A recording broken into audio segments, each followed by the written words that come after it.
کہ فَاسْتَجَبْنَا لَهُ وَنَجَّيْنَاهُ مِنَ الْغَمِّ، ہم نے اس کی دعا قبول کر لی اور ہم نے اسے غم سے نجات دی۔ تو اس سے یہ پتہ چلتا ہے کہ جب ہم آیت کریمہ پڑھتے ہیں لا الہ الا انت سبحانک انی کنت من الظالمین، اللہ کے سوا کوئی عبادت کے لائق نہیں، اے اللہ تو پاک ہے، میں یقیناً ظالموں میں سے، قصور میرا اپنا ہے، گناہ میرے اپنے ہیں، غلطیاں میری ہیں۔ جب انسان اپنی غلطی کا اعتراف کرتا ہے تو اللہ تعالیٰ اس سے بڑا خوش ہوتا ہے، کیونکہ شیطان نے تکبر کیا تھا، ابا، انکار کیا، واستکبرا، اور تکبر کیا، وکان من الکافرین، اور وہ کافروں میں سے ہو گیا۔ تو جب انسان اللہ کے حکم سے انکار کرتا ہے اور تکبر کرتا ہے کہ میں بڑی چیز ہوں اور اللہ کا حکم نہیں مانتا، تو پھر اللہ تعالیٰ کی ناراضگی آتی ہے۔ شیطان انسان کا دشمن ہے، شیطان انسان کے پیچھے لگا رہتا ہے اور وہ اس کے دل میں طرح طرح کے خیالات ڈالتا ہے، وسوسے ڈالتا ہے، اور کبھی کبھی اس کو ایسی باتیں سجاتا ہے، اللہ نے تمہارے لیے کیا کیا، تمہاری تو کوئی دعا ہی قبول نہیں ہوتی، کوئی فائدہ نہیں اللہ تعالیٰ کو پکارنے کا، جاؤ کسی اور کے پاس۔ لیکن ہم دیکھتے ہیں کہ کس طرح اللہ سبحانہ تعالیٰ نے اس دعا کی بدولت یونس علیہ السلام کو معاف فرما دیا اور یونس علیہ السلام کو غم سے نجات دی، اور ساتھ ہی خوشخبری دی کہ اور سارے مومنوں کو بھی ہم ایسے ہی نجات دیتے ہیں۔ یعنی مطلب کیا تھا کہ اگر کوئی شخص کسی تکلیف اور غم اور مصیبت کے وقت یہ دعا پڑھتا ہے تو اللہ تعالیٰ اس کی تکلیف کو دور کر دیتے ہیں۔ سب کو آتا ہے یہ آیت کریمہ؟ سنائے مجھے۔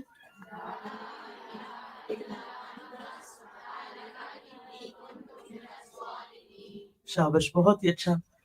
تو اس سے کیا پتہ چلتا ہے کہ جب دل پہ بوجھ آئے، جب دل پہ غم آئے، جب کوئی فکر آئے، جب دل اداس ہو، جب دل پریشان ہو، تو کیا کریں؟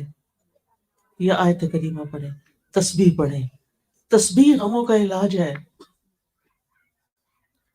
آپ دیکھیں یہاں بھی وہ کیا کہتے ہیں، سبحانک، تو پاک ہے اللہ، تیرا کوئی قصور نہیں، غلطی میری اپنی ہے، تو پاک ہے، تو ظلم نہیں کرتا، تو کسی پہ زیادتی نہیں کرتا، تو سب کا مولا ہے، تو سب پہ رحم فرماتا ہے، غلطی میری اپنی۔ آپ دیکھیں کہ آدم علیہ السلام نے جب شیطان کے بہکاوے میں آ کے اس درخت کا پھل کھا لیا تھا جسے منع کیا گیا تھا، تو پھر کیا ہوا؟ اللہ تعالیٰ ناراض ہو گئے۔ انہوں نے اللہ تعالیٰ کو کیسے منایا؟ ربنا ظلمنا انفسنا وان لم تغفر لنا وترحمنا لنکونن من الخاسرین۔ آپ تو سب پڑھے لکھے ہیں ماشاء اللہ، بہت ہی خوشی ہو رہی ہے مجھے کہ آپ کو اتنی دعائیں آتی ہیں اور ضروری دعائیں آتی ہیں۔ اس دعا کا بھی مطلب کیا ہے کہ اے ہمارے رب، ہم نے اپنی جان پہ ظلم کیا، اگر تو نہیں بخشے گا اور تو رحم نہیں فرمائے گا ہمارا تو بڑا نقصان ہو جائے گا۔ تو اپنی غلطی مان لینا، اپنے گناہوں پہ توبہ کر لینا، اپنے کسی قصور کو یاد کر کے رو دینا، یہ اللہ تعالیٰ کی رحمت لاتا ہے اور دعائیں جلدی قبول ہوتی ہیں۔ اچھا، ہمارا عام طور پر رواج یہ ہے کہ جب کوئی تکلیف آتی ہے تو ہم لوگوں کو کہتے ہیں مجھے پڑھ کے دے دو۔ اچھا، وہ جب پڑھتے ہیں تو وہ کہتے ہیں انی کنت من الظالمین، وہ تو اپنے قصوروں کی معافی مانگ رہے ہیں، آپ کو کیا دیں گے وہ؟ انہوں نے یہ تو نہیں کہا کہ یہ لڑکی جس نے مجھے کہا ہے یہ بڑی ظالم ہے، نہیں، وہ تو نہیں کہہ سکتے۔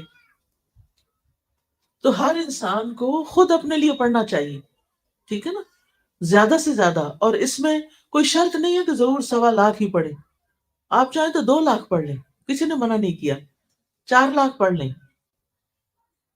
یا آپ چاہیں تو جتنی دفعہ آپ سے پڑھا جاتا پڑھ لیں۔ لیکن اصل چیز کیا ہے کہ آپ کے اندر ایک تاثیر ہونی چاہیے، پڑھتے وقت آپ کا دل رونا چاہیے، اللہ میری سے غلطی ہو گئی ہے، اس وجہ سے میری شامت آئی ہے، آپ مجھے معاف کر دیں۔ تو اپنی غلطیوں کا اعتراف جو ہے یہ انسان کی سرشت میں ہے، شیطان نہیں مانتا اپنی غلطی، اور جو انسان اپنی غلطی نہ مانے وہ شیطان کا بھائی ہے، ٹھیک ہے نا۔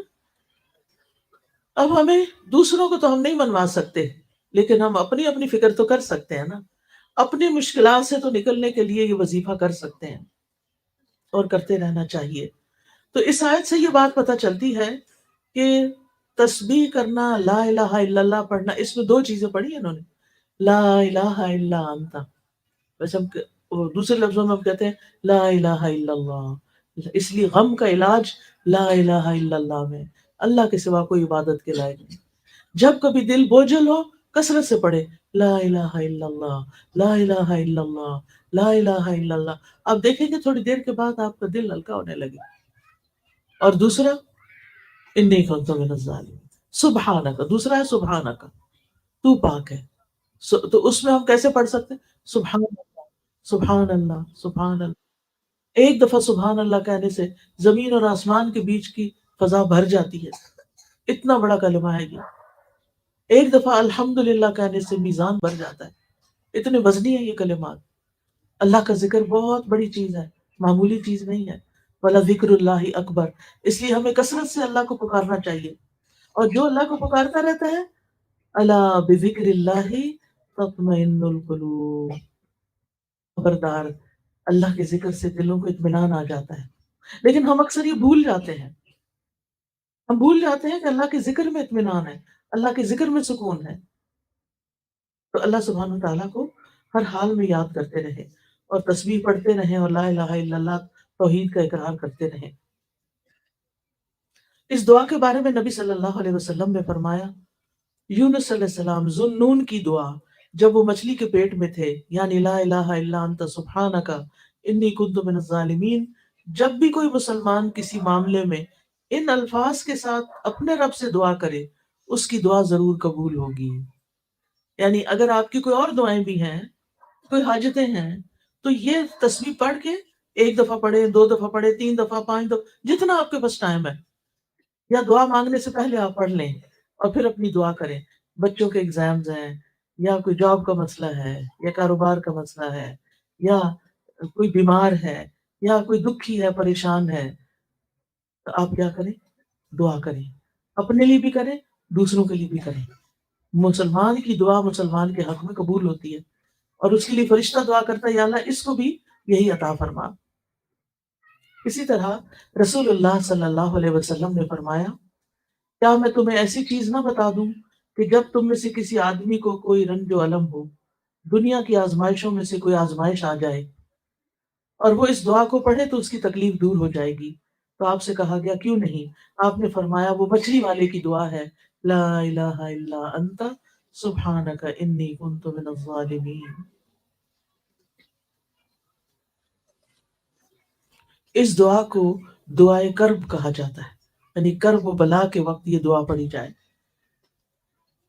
اس دعا میں نا چار چیزوں کو وسیلہ بنایا گیا ہے، ایک توحید کو، ایک تسبیح کو کہ اللہ ہر عیب سے پاک ہے، اور پھر اپنی عبادت کے اقرار کو، اور اپنی غلطیوں کے اعتراف کو۔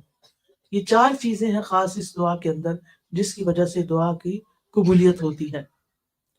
جب انسان لا الہ الا اللہ کہتا ہے، توحید کا اقرار کرتا ہے، تو اس کا مطلب یہ ہوتا ہے کہ یا اللہ میں کچھ نہیں، میرے ہاتھ میں کچھ نہیں، انسانوں کے پاس کچھ نہیں، اصل میں تو تیرا نام ہے، اصل میں تو سب کچھ کرنے والا تو ہے، شفا تو دیتا ہے، دکھی لوگوں کے دکھ دور تو فرماتا ہے، بھوکوں کو تو کھلاتا ہے، یعنی سب کچھ تو ہی کرتا ہے، زمین آسمان کا نظام تو ہی چلاتا ہے، ہر چیز تیرے اختیار میں ہے، تیرے قبضہ قدرت میں ہے۔ تو جب ہم یہ اقرار کرتے ہیں، تو پھر اس کے نتیجے میں اللہ تعالیٰ ہم سے راضی ہوتا ہے، کیونکہ اللہ تعالیٰ سب سے بڑا ہے، اور اللہ تعالیٰ کو یہ پسند ہے کہ بندے اس کی بڑائی کا اظہار کریں۔ پھر اللہ تعالیٰ ہر عیب اور ہر نقص سے پاک ہے، اور جب ہم یہ یقین کر لیتے ہیں نا، تو پھر ہمارے دل میں اللہ تعالیٰ کے لیے بدگمانی نہیں آتی، پھر بندہ اللہ سے ناراض نہیں ہوتا۔ کئی لوگوں کو دیکھا گیا ہے، اگر ان کا مسئلہ حل نہ ہوتا نماز ہی چھوڑ دیتے ہیں۔ توبہ توبہ، اس سے توبہ کرنی چاہیے، کبھی بھی اللہ تعالیٰ کے ساتھ ضد نہیں لگانی چاہیے۔ کیا کوئی اللہ سے جیت سکتا ہے؟ کوئی اللہ کو ہرا سکتا ہے؟ ہرگز بھی نہیں، کبھی بھی نہیں ہو سکتا۔ اس لیے اپنی یعنی اپنی غلطیوں کو دیکھنا چاہیے، اللہ تعالیٰ سے بدگمان نہیں ہونا چاہیے۔ بعض اوقات ایسا ہوتا ہے کہ ہماری زندگی میں کوئی ایسی چیز آ جاتی ہے جو ہمیں بڑی ناپسند ہوتی ہے، مثلاً کسی لڑکی کی شادی کسی ایسی جگہ ہو گئی کہ اس کے سسرال اس کو پسند نہیں ہے، کسی کو اپنا شوہر پسند نہیں، کسی کے لیے کوئی اور مشکل کھڑی ہو گئی۔ ایسی چیزیں زندگی میں ہوتی رہتی ہیں نا، پھر انسان کہتا ہے اب میں کیا کروں، کس طرح اس مسئلے سے نکلوں، کیا کروں، کیسے کروں؟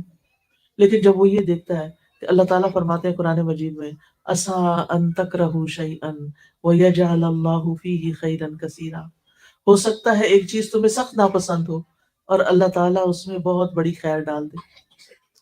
بعض اوقات آپ کی ٹرانسفر کسی اور شہر میں ہو جاتی ہے، آپ کا کاروبار کہیں اور ہوتا ہے، آپ کو اپنے دوست، ماں باپ، بہن بھائی چھوڑنے پڑتے ہیں، یہ سارے دکھ کے وقت ہوتے ہیں، لیکن پھر آپ کیا سوچتے ہیں اس میں بھی کوئی خیر ہوگی، اس کے پیچھے بھی کوئی حکمت ہوگی، اللہ تعالیٰ میرے حق میں کبھی بھی برا نہیں کرتا، اللہ تعالیٰ بڑا ہی مہربان ہے، یا اس میں کوئی خیر ہوگی، کوئی فائدہ ہوگا۔ اور بعض سلف صالحین کہتے ہیں کہ ایک میرا فیصلہ ہوتا ہے اور ایک اللہ کا فیصلہ ہوتا ہے، نافذ تو اللہ کا فیصلہ ہوتا ہے، جب وہ اللہ کا فیصلہ نافذ ہو جاتا ہے اور وہ میری مرضی کے خلاف بھی ہوتا ہے تو تب بھی میں خوش ہوتا ہوں، میں کہتا ہوں میرا رب مجھ سے زیادہ جانتا ہے، میرے حق میں کیا بہتر تھا اس کو زیادہ پتا ہے۔ مثلا آپ کو بیٹے کی بڑی خواہش ہے اور بیٹی پیدا ہو جاتی، اتنا دکھ لگ جاتا ہے لوگوں کو، بعض لوگ تو بیٹی دیکھتے بھی نہیں ہیں، عید ہی کو جا کے دے دیتے ہیں یا مار ڈالتے ہیں یا پھینک دیتے ہیں، ایسے بھی واقعات ملتے ہیں، یا بیوی کو گھر سے نکال دیتے ہیں حالانکہ اس میں بیوی کا کوئی قصور نہیں، وہ تو اللہ کا فیصلہ ہے نا، جس کو چاہے بیٹے دے، جس کو چاہے بیٹیاں دے، جس کو چاہے دونوں دے، جس کو چاہے کچھ بھی نہ دے، یہ تو اللہ کا فیصلہ ہے، یہ تو اس کو پتا ہے کہ کس کے ساتھ کیسا معاملہ کرنا ہے۔ بندے کا کام کیا ہے کہ اللہ کے فیصلوں پہ راضی ہو جائے، یہ سوچ کے کہ اللہ زیادہ علم والا ہے، اللہ کی حکمت زیادہ ہے، اگر مجھے نہیں پتا تو یہ میری اپنی عقل کا قصور ہے کیونکہ میری عقل چھوٹی ہے۔